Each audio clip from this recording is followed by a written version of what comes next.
Good morning, students. This is Mr. Pijatitis from Salem classes. Students, today we are going to discuss about the COP and the anthem. This is chapter number 12 as per the English of class 7th Holy Faith publication.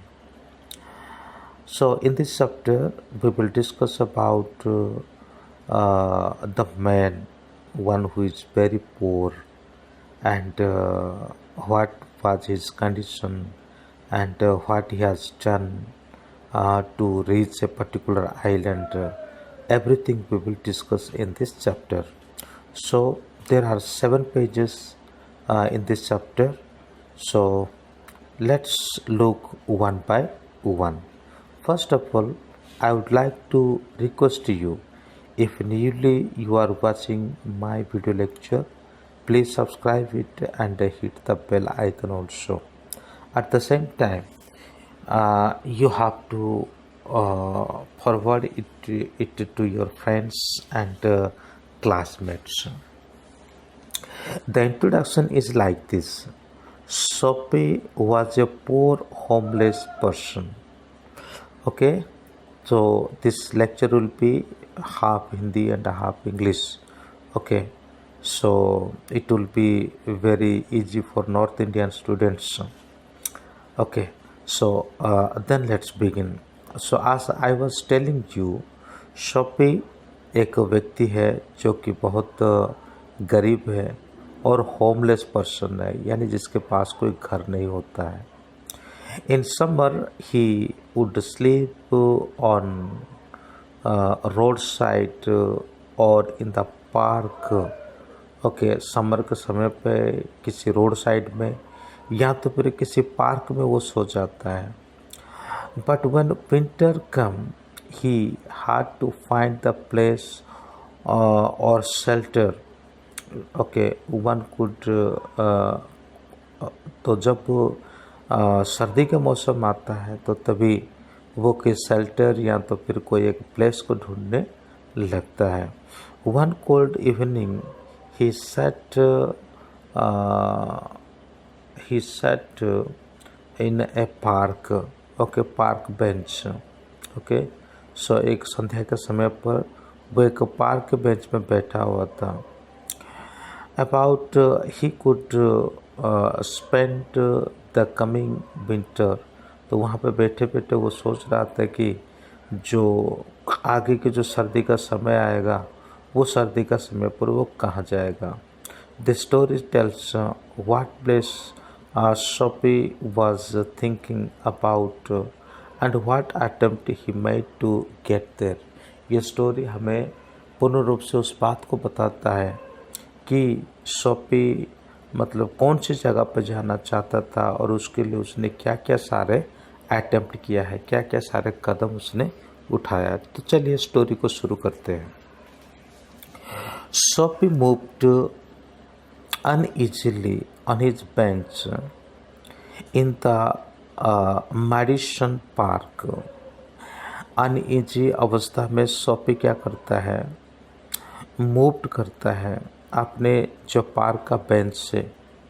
जो कौन सा park है, ये medicine park में है, जो कि New York का एक पार्क होता है.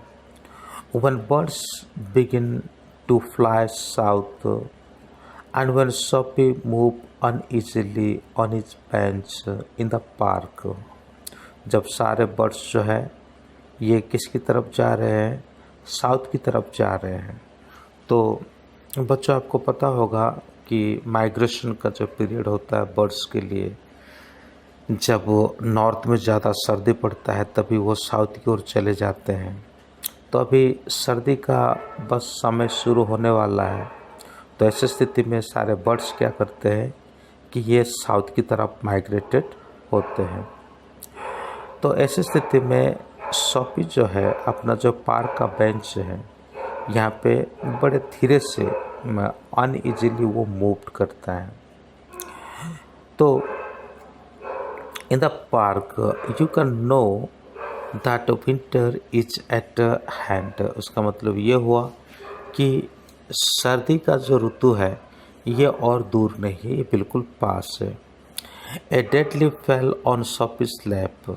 एक डेड लीफ जो है ना, सूखा हुआ पत्ता जो है वो क्या हो जाता है कि सॉपी के लैप के ऊपर गिर जाता है। It was a sign for him that winter was coming. यही एक चिन्ह था जो क्या करता है कि सर्दी आने का जो समय को बताता है। He now knew that he could have to make preparation for coming winter। तो अभी उसको चिंता हो जाता है कि अभी विंटर के लिए उसको प्रिपरेशन होना है, क्योंकि उसके लिए रहने की कोई घर नहीं था। ये तो रोड के साइड में सोता था और पार्क के बेंच में आकर के भी सो जाता था। And therefore he moved uneasily on his bench. तो बड़ी मुश्किल से वह अपने बेंच से थोड़ा हिलता है, थोड़ा उठता है। Sophie's ambition for the winter were not very high. Winter season के लिए सोफी का जो उद्देश्य बहुत ही बड़ा नहीं है, लेकिन he was not thinking of any warm region in the south. वैसा नहीं सोच रहे कि भाई वो साउथ में चला जाएगा और कोई वार्म प्लेस को पा लेगा, लेकिन बस all that he wanted was 3 month on the Blackwell's island. लेकिन बस वो 3 महीने के लिए जो ब्लैक वेल्स आइलैंड है यानी अमेरिका में, और वहाँ पर जाकर के रहना वो चाहता है। तो 3 मंथ, कितने मंथ के लिए चाहता है कि 3 मंथ के लिए चाहता है। तो साथ ही साथ 3 month of food every day, a new blanket at a night and pleasant company. तो उसके लिए उसे क्या क्या चाहिए? एक ब्लैंकेट की ज़रूरत है, फिर 3 महीने के लिए खाने की ज़रूरत है, साथ ही साथ एक अच्छा झुंड कंपनी का भी ज़रूरी है। Safe from the cops and safe from the cold. Police से बचना और साथ ही साथ सर्दी से भी बचना। This were to Sophie the most desirable thing in the world. यही सभी चीज़ों को ही वो चाह रहा था, और जो कि मतलब वर्ल्ड का सबसे मोस्ट डिजायरेबल है ना, इच्छायुक्त द थिंग्स कहा जा सकता है। तो वर्ड मीनिंग इस प्रकार है। यहाँ पर आप देखते हो कि मेडिसन पार्क ये एक पब्लिक गार्डन है, न्यूयॉर्क सिटी का है। साउथ का मतलब ये हो गया कि विंटर जब शुरू होता है तो बर्ड्स क्या करते हैं कि साउथ की तरफ वो माइग्रेटेड हो जाते हैं, है ना। जब समर होता है तो फिर वापस आ जाते हैं। और एम्बिशन यानी उद्देश्य है, स्ट्रॉन्ग डिजायर जिसको हम कह सकते हैं। और ब्लैकवेल आइलैंड ये एक आइलैंड है, मतलब न्यूयॉर्क का एक आइलैंड है। और यहाँ पे जो प्रिजनर होते हैं यानी जो क्या कहते हैं कैदी जो होते हैं, और उनको वहीं पर ला करके रखा जाता है। तो चलिए हम नेक्स्ट पेज को देखते हैं। तो जैसे कि 4 years the hospitable island had been Soapy's winter quarter. तो यहाँ पे और ये जो हॉस्पिटेबल का मतलब ये हुआ कि आतिथ्य संस्कार योग्य आइलैंड है ये, और वो चाहता है कि इस आइलैंड में वो रहे। उसके लिए ये इस प्रकार के आतिथ्य संस्कार वाली एक आइलैंड है। जैसे कि वर्ड मीनिंग में भी हम देख सकते हैं कि hospitable, please to welcome and entertain guest. Island बोले तो जिसको टापू कहा जाता है। क्वार्टर्स मतलब रहने की जगह होता है। Palm Beach a beautiful town on the sea coast of Florida, यानी ये एक बहुत सुंदर शहर है जो सी कोस्ट ऑफ फ्लोरिडा यानी यूएसए में है। तो आगे की चीज़ मैं आपको और भी बताता जाऊंगा। तो चलिए अब हम इस पेज के अंतर्गत और थोड़ा आगे बढ़ते हैं। Just as his fellow new workers made plan to get to Palm Beach, जैसे कि न्यूयॉर्क के जो लोग होते हैं वो हमेशा क्या करते हैं, पाम बीच की तरफ जाने के लिए प्लान करते हैं। So did Sophie make his own plans for this annual visit to the Blackwell island. सभी लोग तो अधिकतर इच्छा व्यक्त करते हैं कि भाई वो पाम बीच में जाए जो फ्लोरिडा में है ना। लेकिन यहाँ पे सोफी चाहता है कि वो ब्लैकवेल में जाएगा, उसका वार्षिक योजना जो है, प्लान जो है, और वहाँ पे अपने टाइम को गुजारेगा। And now the time was come, लेकिन समय अभी आया है। On the night before, 3 big newspapers placed under his coat about his ankle and over the lap, though he failed to keep him warm during the cold night in the park. So the island loomed large in Sophie's mind. तो एक रात को सर्दी बहुत होता है क्योंकि वो जो न्यूज़पेपर को रखता है और वो उसी दिन के लिए किसी भी तरह से उसको सेट नहीं कर पाया था, और इसीलिए कड़ाके सर्दी के महसूस उसको हो रहा है उसी पार्क में। There were a number of charity house in the city. तो वो जिस सिटी के बारे में सोचता है कि वो सिटी में है ना, जिस आइलैंड के बारे में सोचता है वो आइलैंड में क्या होता है कि बहुत सारे चैरिटी हाउसेस होते हैं। चैरिटी हाउसेस बोले तो जहाँ पे गरीब लोग और जिनके अनाथ लोग जो जहाँ पर जा कर के खाना खाते हैं, ऐसे ही कई सारे चैरिटी हाउसेस होता है उस सिटी में। Sophie could go there to get his food and lodging. ये एक प्रकार से हमारा हिंदी भाषा में उसको धर्मशाला भी कह सकते हैं, जहाँ पर लोगों को रहना फ्री होता है, जहाँ पर लोगों को खाने का भी फ्री होता है। तो यहाँ पे वो रहना चाहता है इस प्रकार जगह में, और यहाँ पे खाना भी वो चाहता है।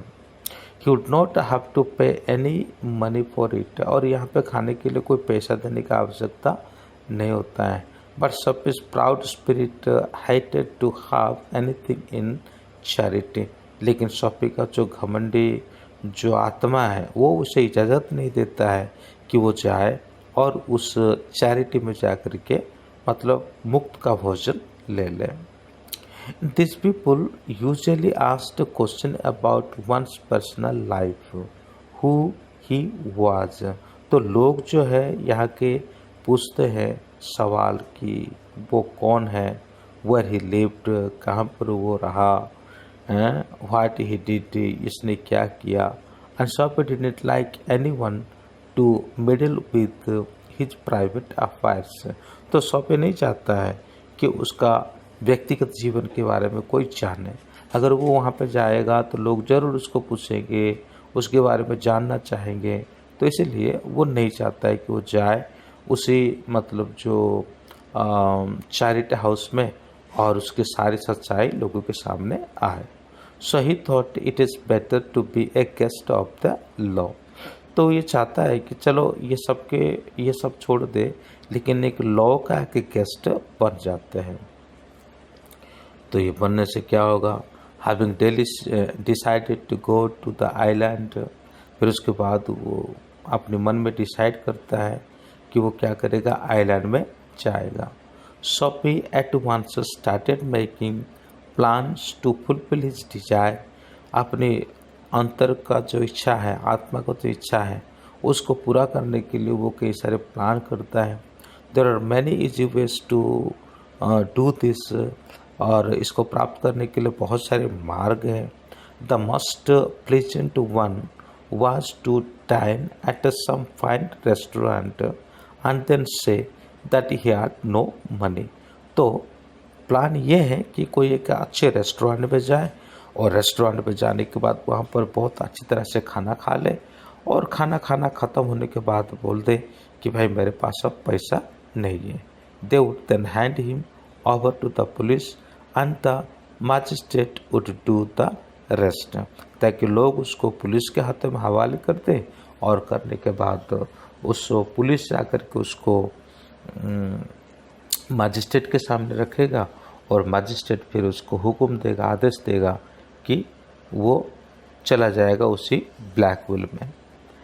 तो वर्ड मीनिंग कई सारे आपको बताया, इसमें से ये भी है पाम बीच जिसको अभी अभी मैं बताया था, लूम्ड लार्ज यानी appeared fully in the impressive manner है, इम्प्रेसिव मैनर में दिखता है। चैरिटी हाउस जिसका मतलब मैंने बताया था आपको, लॉजिंग यानी टेम्पररी प्लेस ऑफ लिविंग, जो साधारण जगह है रहने के लिए।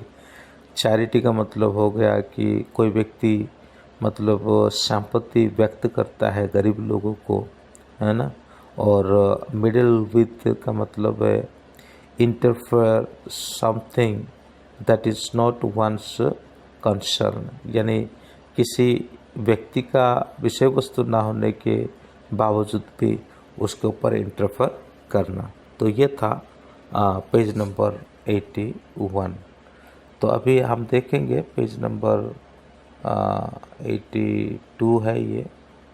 तो जैसे वो प्लान करता है और उसके बाद वो पार्क को छोड़ता है। Soapy felt his bench and stoled out of the park. तो अभी वो पार्क से बाहर आता है। He came to a glittering restaurant in Broadway street. तो अभी एक चमकदार रेस्टोरेंट को देखता है जो कि ब्रॉडवे स्ट्रीट में है। ही वॉज सेवेंट, मतलब वो बिल्कुल शेव किया हुआ है। And his coat was quite good, वो जो कोट पहना है वो दिखने में बहुत सुंदर दिखता है। So he was confident that he looked all right from the lowest button of his coat upward if he could reach a table in the restaurant. तो restaurant success would be his.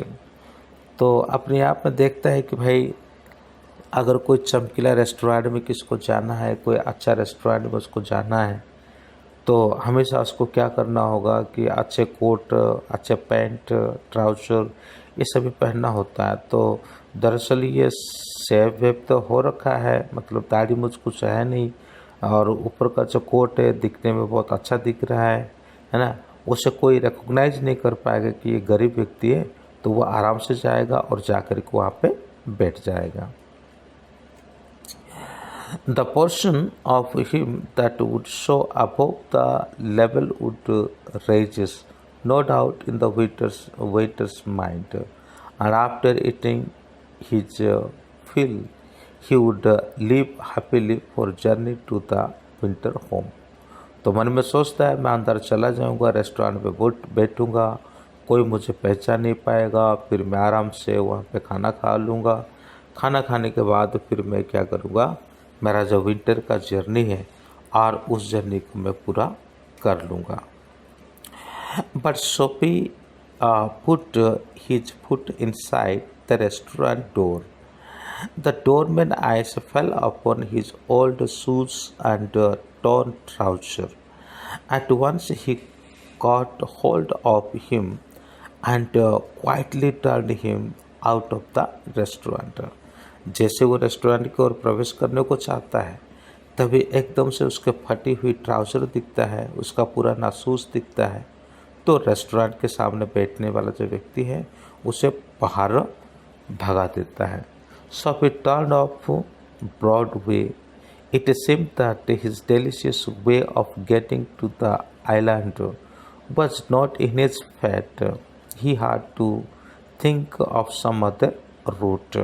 तो यहाँ पर जैसे Sophie को फिर से वो Broadway street की वाली रोड पे भेजा जाता है, तभी मन में सोचता है कि कितना सुंदर आइडिया था, लेकिन ये आइडिया भी उसका फेल हो गया। तभी उसे कि दूसरा उपाय सोचना पड़ेगा।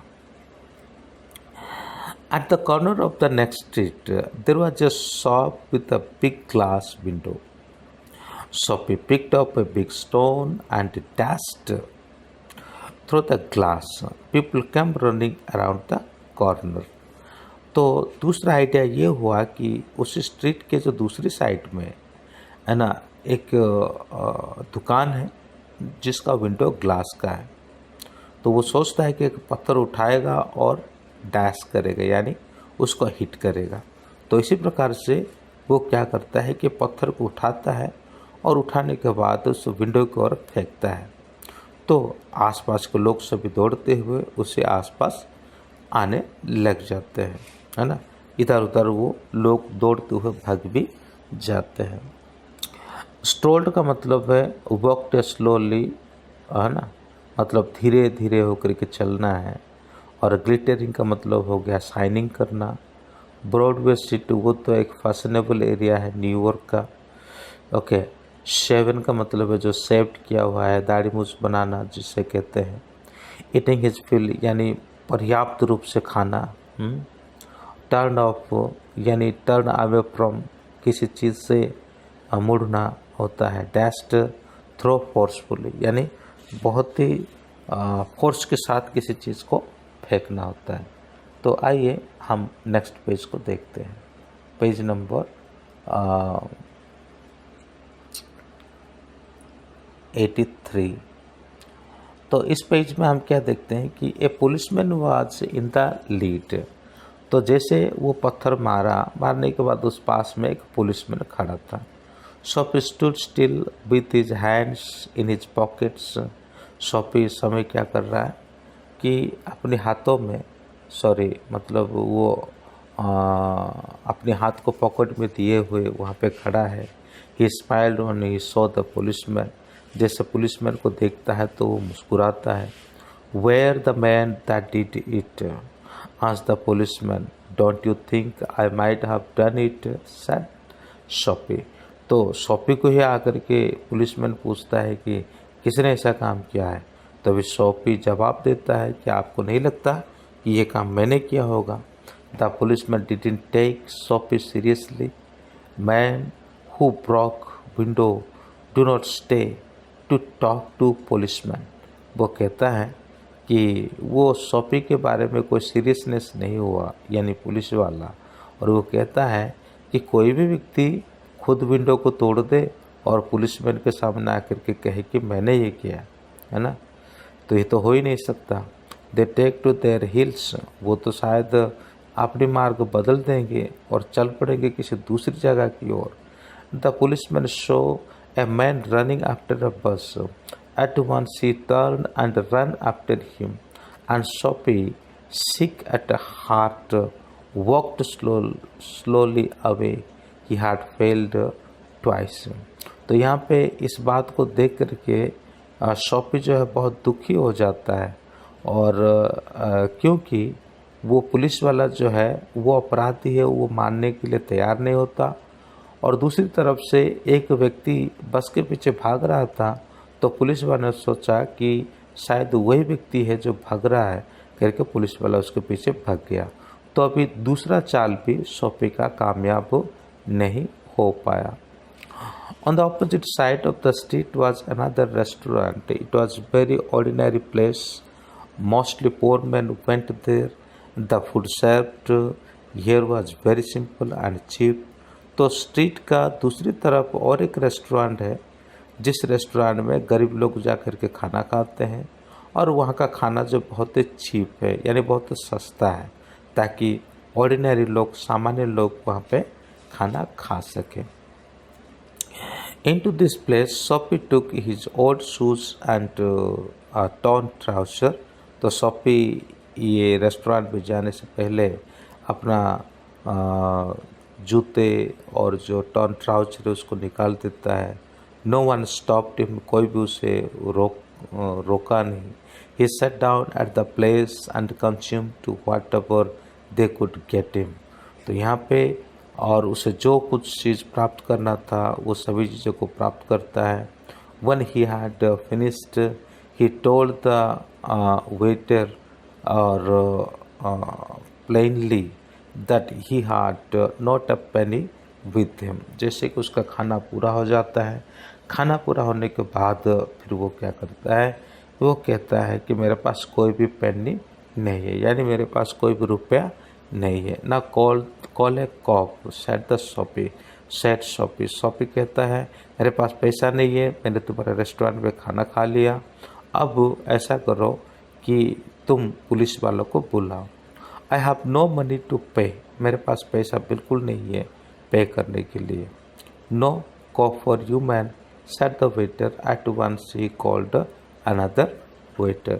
तो जैसे वेटर उसको वो कहता है कि पुलिस को बुलाओ, मुझे गिरफ्तार करवाओ, मेरे पास पैसा नहीं है, मैंने तुम्हारा खाना खा लिया। तभी वेटर कहता है कि नहीं नहीं, पुलिस का कोई ज़रूरी नहीं है। तभी वो दूसरा वेटर को बुला लेता है। तो वर्ड मीनिंग इस प्रकार है, टेक टू देयर हिल मतलब रन अवे, बहुत ज़ोर से भाग जाना। सीक एट हार्ट यानी ग्रेटली डिसअपॉइंटेड, बहुत ही डिसअपॉइंटेड हो जाना, निराश हो जाना। कॉप का मतलब है commonly use name for a policeman, जिसको कॉप का मतलब ही पुलिस होता है, पुलिस को कहा जाता है। तो चलिए नेक्स्ट पेज की तरफ हम चलते हैं। अब ये हो गया पेज नंबर 84। यहाँ पे और एक इंसिडेंट का हम देखते हैं।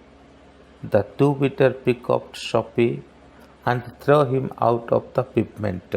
तो इसी प्रकार से दोनों व्यक्ति क्या करते हैं, दोनों जो वेटर है उसको उठा लेते हैं। उठाने के बाद उसको जो पिपमेंट है मतलब लोग चलने वाली जो सड़क है वहाँ पर मतलब उसको धक्का दे देते हैं। He rose joint by joint and beat the dust from his cloth। तो उठ जाता है, उठने के बाद धीरे धीरे उठता है और अपने क्लोथ में से जो डस्ट है उसको झाड़ देता है, उसको हटाता है। अरेस्ट सिम्प्ट बट रोजी ड्रीम, वो अपने आप में अरेस्ट होने के लिए चाहता है लेकिन वो भी एक रोजी ड्रीम हो गया, यानी ना पूरा होने वाला एक सपना हो गया। The island seemed very far away, अब आइलैंड जो है यानी टापू जो है उसे बहुत दूर दिखने लगा। ए policeman who stood to doors way laughed and walk down the street, है ना। एक पुलिस व्यक्ति है, वो इस दृश्य को देखा, देखने के बाद मुस्कुराता है और दूसरी स्ट्रीट की ओर चला जाता है, यानी उसका कोई भी योजना कामयाब नहीं हो पाता है। बस no policeman going to arrest him. The thought filled Sophie with deep fear. He would have to pass another cold night in the park।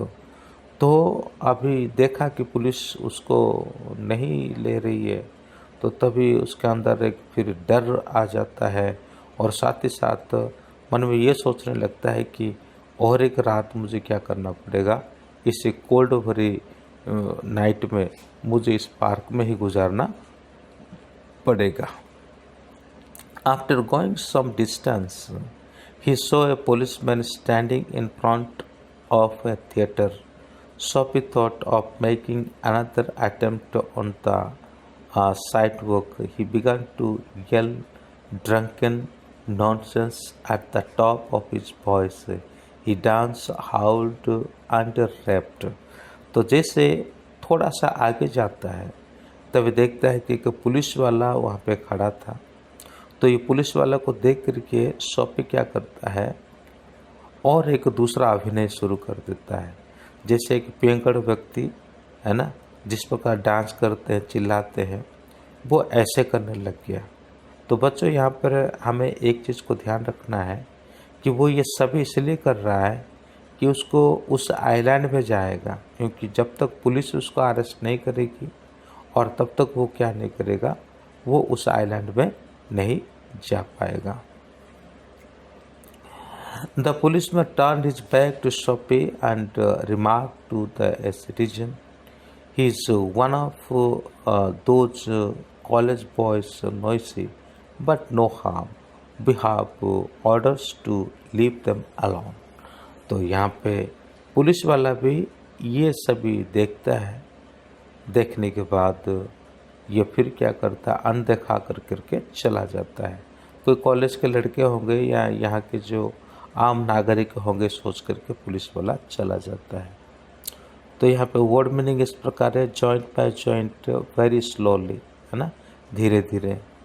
ए रोजी ड्रीम, जिसे मैंने पहले कह दिया कि एक एम्बिशन है लेकिन ये फुलफिल होने में फुलफिल नहीं हो पाता है। ओके, है ना। साइड वॉक यानी पिवमेंट है, जिसमें फुटपाथ कह सकते हैं, लोग जो चलते हैं रोड के साइड में जो मार्ग होते हैं वही है। ड्रंकन नॉनसेंस का मतलब है मतलब बेफालतू की बातें करना और एक पियंकड़ व्यक्ति की तरह व्यवहार करना। और rapt talk widely as a matter, पागलों की तरह बातें करने वालों को रैप्ट कहा जाता है। तो ये था वर्ड मीनिंग। तो पेज नंबर 85 की तरफ अपन चलते हैं अभी। और ये 85 में क्या होता है, यहाँ पर भी एक ऐसा ही घटना होता है। ये भी सुन करके थोड़ा हंसी आएगा आपको, है। तो सोफी लॉस्ट ऑल होप, अब इतना सब कुछ करने के बावजूद भी अपनी योजना में सोफी कामयाब नहीं हो पाया। तो वो अपना सारा आशा को क्या कर लेता है, मतलब होप को छोड़ देता है। He stopped his useless yelling, अभी अपने वो जो चिल्ला रहा था, बेकार की फालतू की आवाज़ लगा रहा था, वो सबको अभी छोड़ देता है। The Blackwell's island seem as far away as heaven itself, है ना। ब्लैक वेल जो आइलैंड है, मतलब स्वर्ग से भी और दूर लगने लग गया। In a bakery he saw a man buying biscuit, he had set his umbrella by the door. Sophie stepped inside into the umbrella and walked away slowly with it. The man followed him quickly. तो यहाँ पे एक bakery को देखता है वो, फिर दूसरा आइडिया लगाता है किसी भी तरह से कोई भी अपराधी की तरह काम करना और जेल में चले जाना, ये सोच ही रहा है। तो बेकरी के अंदर जाता है तो एक व्यक्ति क्या कर रहा होता है कि बिस्किट खरीद रहा होता है।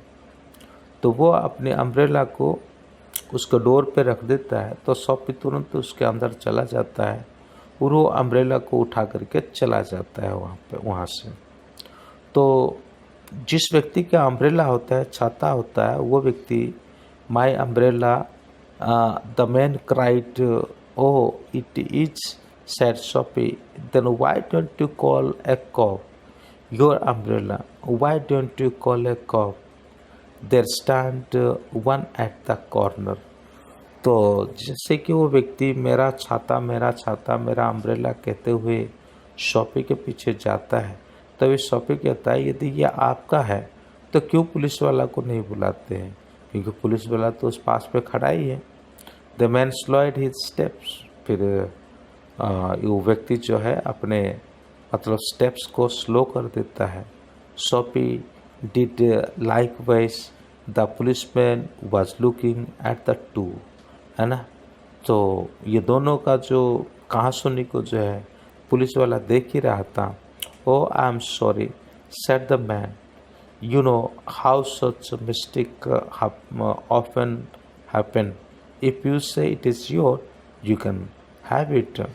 तो जिस व्यक्ति का रियली में जो अम्ब्रेला था, वो व्यक्ति कहता है कि गलती तो बहुत बार हो ही जाता है, अगर ये आप कहते हो कि ये मेरा है तो ये आपका ही है, ठीक है कोई बात नहीं है करके वो वापस चला जाता है। Of course it is mine, cried Sophie angrily, फिर सोफी जो है बहुत गुस्सा से कहता है कि ये तो मेरा ही है। The man went back, Sophie walked along a road that was being repaired. He threw the umbrella wrathfully into a pitch on the roadside. He muttered against the policeman who seemed determined not to arrest him. तो गुस्सा हो जाता है, गुस्सा होने के बाद जो अम्ब्रेला है उसको रोड के साइड में फेंक देता है और मन में कुड़कुड़ाने लगता है कि पुलिस वाला उसको क्यों अरेस्ट नहीं करता है।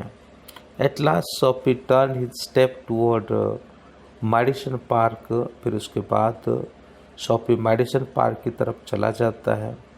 The desire to go back home is universal even if the home is a park bench, अगर पार्क का बेंच ही उसका भाग्य में है तो वहीं पर ही उसका रात गुजरेगा। ऐसा सोच करके वो पार्क की ओर जाने को मन बनाता है और जाता है, लेकिन अभी एकदम से जैसे वो जा रहा होता है तभी कुछ वो सुनता है। Okay, he hears something but at a very quite corner Sophie stopped. Here was an old church, sweet music of the Holi anthem came to his ear, Sophie felt a sudden change in his heart. He felt a deep shame over the sinful life he had been living. तो Sophie एक सुंदर song सुनता है जो church से सुनाई दे रहा है उसको, और वो म्यूजिक सुनने के बाद उसके दिल में एक बदलाव आता है, और उस बदलाव के तहत वो यही कहता है, मैंने कितने सारे गलत कर लिया इस समय पर, मुझे प्रभु से यानी ईश्वर से माफ़ी मांग लेनी चाहिए, और एक सिंफुल व्यक्ति होकर के यानी कि पापी व्यक्ति होकर के मुझे नहीं जीना चाहिए। In a moment of a made of his mind he would pull himself out of the mud. तो धीरे से कीचड़ से अपना माइंड को, अपना मन को वो क्या करता है, दूर कर देता है। कीचड़ से यानी जैसे पाप से। He was still quite young, इस समय तो वो बिल्कुल यंग ही है। He could make a fresh start. That sweet music of the anthem changed Sophie completely. Tomorrow he would go into the city and find work. He would work hard and be someday in the world. अभी मन में सोचता है कि वो बदल गया, पहले जैसा नहीं है, कल जाएगा वो सिटी में काम ढूंढेगा और डेफिनेटली उसको कोई काम मिलेगा, और आगे चल कर के वो भी एक आम जनता की तरह अपने जीवन जिएगा। Just then Sophie felt a hand of his shoulder, है ना। तो जैसे वो वहाँ पे सोच ही रहा था, तभी एकदम से उसके कंधे के ऊपर कोई हाथ आ जाता है। ये क्विकली लुक्ड अराउंड, फिर वो चारों ओर देखता है, तो किसको देखता है? A policeman stood there holding him by the collar. तो एक पुलिस व्यक्ति जो है वो उसका कॉलर को पकड़ करके वहाँ खड़ा है। What are you doing here? Asked the policeman. Nothing said Sophie। तो Sophie को पूछा गया कि भाई तुम यहाँ क्या कर रहे हो? तभी Sophie जवाब देता है कि कुछ तो नहीं, मैं तो यहीं खड़ा ही हूँ। You think I don't know the likes of you, said the policeman. तो तुम्हें ऐसा नहीं लगता, तुम्हें लगता है कि मुझे कुछ पता नहीं है कि तुम सब क्या कर लिए हो। Full of his new strength Sophie began to argue. अब Sophie जो है उसको पूरा मतलब नए ताकत से उसके साथ आर्गूमेंट करने लगता है। And you know what happened when you argue with the policeman. तो पुलिस वाला कहता है कि तुम्हें पता है कि एक पुलिसमैन के साथ आर्ग्यू करने से क्या उसका नतीजा होता है। Come along, said the policeman angrily. मेरे साथ आ जाओ, कह करके पुलिस वाला क्या करता है, उसे ले करके चल जाता है।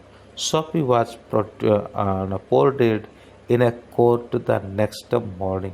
फिर उसके बाद नेक्स्ट सुबह Sophie को क्या किया जाता है, एक मतलब मजिस्ट्रेट के सामने, है ना, उसको खड़ा किया जाता है। तो मजिस्ट्रेट क्या करता है? 3 months on the island, said the magistrate. Magistrate अभी यही कहता है कि 3 महीने के लिए इसको उस आइलैंड में भेजा जाए। तो बच्चों, यहाँ पे स्टोरी को मैं फिर से थोड़ा सा समराइज कर देना चाहता हूँ। ये व्यक्ति पार्क में होता है ना, और उसके पास रहने के लिए कोई जगह नहीं होता है। मन में सोचता है कि अब सर्दी का मौसम आने लग गया, मैं क्या करूँ, कैसे अपना जीवन को यहाँ पे गुजारूँ, है ना। ये सभी वो सोच रहा था, लेकिन सोचते सोचते बाद में ये सोचा कि ब्लैकवेल नाम का जो आइलैंड है वहीं पे जाके अगर 3 मंथ रहा जाए तो बहुत ही अच्छा होता। लेकिन वो जगह तो ऐसा वैसा जगह है नहीं, वहाँ पे सिर्फ कैदियों को भेजा जाता है। इसका मतलब वो कोई जुर्म करेगा यानी अपराध करेगा, तभी जाकर के उसको उसी जो आइलैंड में भेजा जाएगा। तो ये मन में सोचता है, तो क्या करेगा? एक बार मन में सोचता है कि कोई अच्छा रेस्टोरेंट में जाएगा और वहीं पे खाना खाएगा। बोल देगा कि मेरे पास पैसा नहीं है, तो उसको पुलिस को बुलाएंगे, उसको जेल में भेजेंगे, और जेल तो वही है, ये सोचता है। तो होटल में जाने की कोशिश करता है, रेस्टोरेंट में जाने की कोशिश करता है, लेकिन कामयाब नहीं हो पाता है। फिर उसके बाद वो कोई एक स्ट्रीट की तरफ चला जाता है, एक बहुत बड़ा पत्थर को उठाता है, किसी कांच का ग्लास को फोड़ देता है, और तभी भी पुलिस आता है, उसको पकड़ने के बजाय छोड़ देता है। फिर मन दुखी हो जाता है, फिर वो एक रेस्टोरेंट की तरफ चला जाता है, जो सामान्य लोग जहाँ पर खाना खाते हैं ऐसे एक रेस्टोरेंट में चला जाता है। उस रेस्टोरेंट में जाने के बाद जब वो वहाँ पे पूरा खाना खा लेता है, खाना खाने के बाद कहता है कि मेरे पास कुछ भी पैसा नहीं है और पुलिस को बुलाओ और मुझे पुलिस के हैंड ओवर कर दो। तभी वेटर जो है उसको थोड़ा बहुत पीट देते हैं और पीटने के बाद उसको वहीं से भगा देते हैं। फिर उसके बाद किसी व्यक्ति का जो छाता है, जिसको अम्ब्रेला इंग्लिश में कहा जाता है, उसको चुरा लेता है और फिर भी उसी में भी एक समाधान होता है कि कुछ नहीं होता। आखिर में उसके कोई भी जो वो प्लान करता है, वो कोई भी प्लान क्या नहीं करता, काम नहीं करता है। तो इसी के चलते वो थोड़ा उदास हो जाता है कि चलो, अगर मेरे भाग्य में यही लिखा है कि मुझे जाना है उसी मतलब बेंच में जो पार्क में है ना, और उसी पार्क में ही जाना है, वहीं पर ही रहना है, तो फिर वही सही, ऐसा अपने मन में सोचता है। और तभी क्या होता है कि चर्च से कुछ आवाज़ वो सुनता है, गाने सुनता है, और वो गाना जैसे सुनता है तो उसके अंदर से कुछ बदलाव पैदा होता है। वो मन में सोचता है कि मैंने बहुत सारे गलत कर दिया, अब मुझे ईश्वर से माफ़ी मांगनी चाहिए, है ना। और वही गाना ही उसका ज़िंदगी को बदल देता है। तो उसी समय क्या होता है कि कोई व्यक्ति पीछे से आकर के उसके कंधे के ऊपर हाथ रखता है। वो एक पुलिस वाला होता है। पुलिस वाला बोलता है कि तुम यहाँ क्या कर रहे हो? तभी जवाब के तौर पे कुछ नहीं है। इस तरह थोड़ी देर पुलिस वाले के साथ आर्गूमेंट होता है और इसी के चलते पुलिसमैन उसे जेल में डालता है और अगले दिन उसको जा कर के कोर्ट में उसका सामना करवा देता है। फिर मजिस्ट्रेट उसको 3 महीना के लिए कैदी बना करके उसी ब्लैकविल आइलैंड में भेज देता है। जब तक वो सब अपनी मर्जी से कर रहा था, तब तक कोई भी चाल उसके कामयाब नहीं हो पाया था। लेकिन आखिरी में जब निराश हो गया, मैं एक अच्छा व्यक्ति बनूंगा, एक अच्छा इंसान बनूंगा करके वो अपने आप को सोच लेता है, और तभी एक भिन्न प्रकार मार्ग में होते हुए इसका दिल का इच्छा पूरा हो जाता है। तो मुझे उम्मीद है कि आपको ये लेसन पसंद आया होगा। हालांकि मेरे पास इसका बुक भी नहीं है, और किसी ने मुझे पेज इस तरह से फ़ोटो खींच करके दिया था, उनको ज़रूरी था और ख़ास करके मैं उनके लिए बनाया था। आगे यदि मेरे पास बुक आएगा तो ज़रूर मैं और बुक का जो पेजेस है और उसको थोड़ा अच्छा करके मैं ज़रूर उसका वीडियो बनाऊंगा। मुझे महसूस हो रहा है कि राइटिंग जो लेटर वगैरह ढंग से नहीं दिखता है ना। तो आगे मैं ठीक ठाक पेज मंगाऊंगा और अच्छा वीडियो बनाऊंगा। तो इंतज़ार करें, क्वेश्चन आंसर 1-2 दिन में मैं अपलोड कर दूंगा। Thank you, may God bless you, have a good day.